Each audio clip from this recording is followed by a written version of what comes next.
ಮನೆಯಿಂದ ಹೊರಗೆ ಹೋಗುವಾಗ ಬುದ್ಧಿ ಜೊತೆಯಲ್ಲಿರಬೇಕು. ಯಾಕಂದರೆ ಈ ಪ್ರಪಂಚವೇ ಒಂದು ಸಂತೆ. ಆದರೆ ಮನೆಯ ಒಳಗೆ ಬರುವಾಗ ಹೃದಯ ಜೊತೆಯಲ್ಲಿರಬೇಕು. ಯಾಕಂದರೆ ಅಲ್ಲಿರುವುದು ಒಂದು ಸುಂದರವಾದ ಕುಟುಂಬ ಅನ್ನೋದನ್ನು ನೀನು ಮರಿಬಾರ್ದು. ಮಾತಾಡಿದಂತೆ ಜೀವಿಸೋದಕ್ಕೆ ಆಗೋದಿಲ್ಲ, ಬರೆದಿಟ್ಟಂತೆ ಬದುಕೋದಕ್ಕೂ ಆಗೋದಿಲ್ಲ.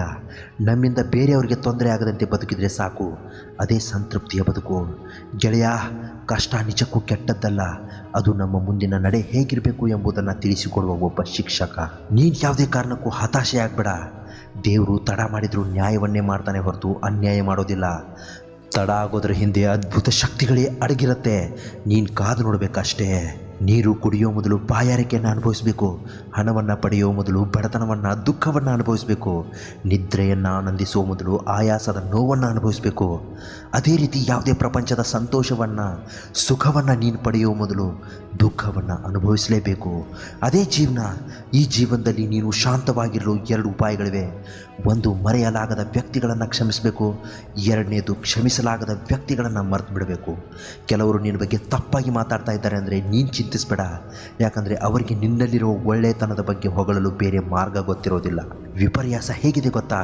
ಬಂಡೆಗಲ್ಲನ್ನೇ ಕೆತ್ತಿ ಕೆತ್ತಿ ಸುಂದರ ವಿಗ್ರಹವನ್ನು ಮಾಡೋ ಮಾನವ ತನ್ನ ಜೀವನವನ್ನೇ ಕೆತ್ತಿ ಸುಂದರ ಮಾಡಿಕೊಳ್ಳೋದ್ರಲ್ಲಿ ಸೋತು ಬಿಡ್ತಾನೆ. ಕೊನೆಗೆ ತಾನೇ ಕೆತ್ತಿದ ವಿಗ್ರಹದ ಮುಂದೆ ನಿಂತು ಕಾಪಾಡು ದೇವರೇ ಅಂತ ಬೇಡ್ಕೋತಾನೆ.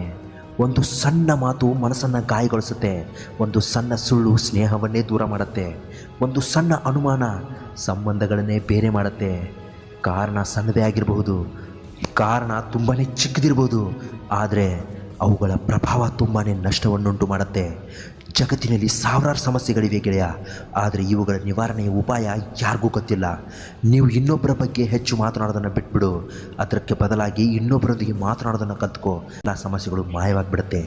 ಜೀವನದಲ್ಲಿ ಖುಷಿಯಾಗಿರಬೇಕು ಅಂದರೆ ಬಂದಂತೆ ಬದುಕಬೇಕು, ನುಡಿದಂತೆ ನಡಿಬೇಕು, ಗೆದ್ದರೂ ಬಾಗಬೇಕು. ನಮ್ಮ ವಾದ ಸರಿ ಇದ್ದರೂ ಸುಮ್ಮನಾಗಬೇಕು. ನಮ್ಮ ತಪ್ಪು ಇರ್ತಿದ್ರೂ ಕ್ಷಮೆ ಕೇಳಬೇಕು. ಮನಸ್ಸಿನಲ್ಲಿ ನೋವಿದ್ರೂ ಮುಖದಲ್ಲಿ ಮಂದಹಾಸವಿರಬೇಕು. ಸೋತರೂ ಮತ್ತೊಮ್ಮೆ ಪ್ರಯತ್ನಿಸಬೇಕು. ರಾತ್ರಿ ಪೂರ್ತಿ ಆದರೂ ಮರುದಿನ ನಗನಗ್ತಾನೇ ಇರಬೇಕು. ಕೊನೆಗೊಂದು ಮಾತು ಹೇಳ್ತೀನಿ, ತುಳಿದು ಬದುಕುವವ್ರ ಮುಂದೆ ತಿಳಿದು ಬದುಕು, ಅಳೆದು ಬದುಕುವವ್ರ ಮುಂದೆ ಬೆಳೆದು ಬದುಕು. ಅದುವೇ ಜೀವನದ ಗೆಲುವಿನ ಗುಟ್ಟು.